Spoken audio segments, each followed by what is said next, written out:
పల్నాడు జిల్లా నరసరావుపేటలో అగ్ని ప్రమాదం. రామిరెడ్డిపేటలోని ఓ పెళ్లివేడుకలో అపశృతి. పెళ్లి ఊరేగింపులో బాణాసంచా కాల్చిన బంధువులు. ఆటోలో ఉన్న బాణాసంచాపై పడ్డ నిప్పురవ్వలు. పెళ్లి మండపంతో పాటు ఆటో, స్కూటీ దగ్ధం. విద్యుత్ తీగలకు అంటుకున్న మంటలు.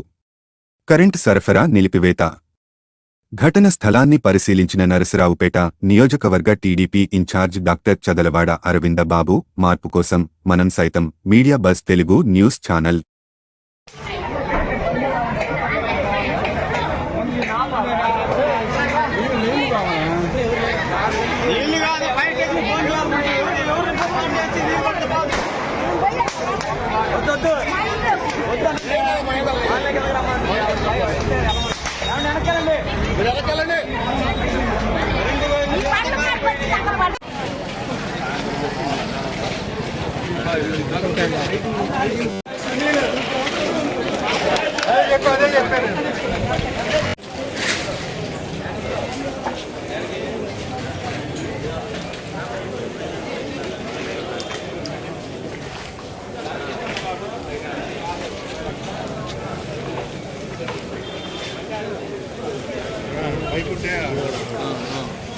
పెట్టిద్దాం. ఇది పక్క వచ్చాక పక్కన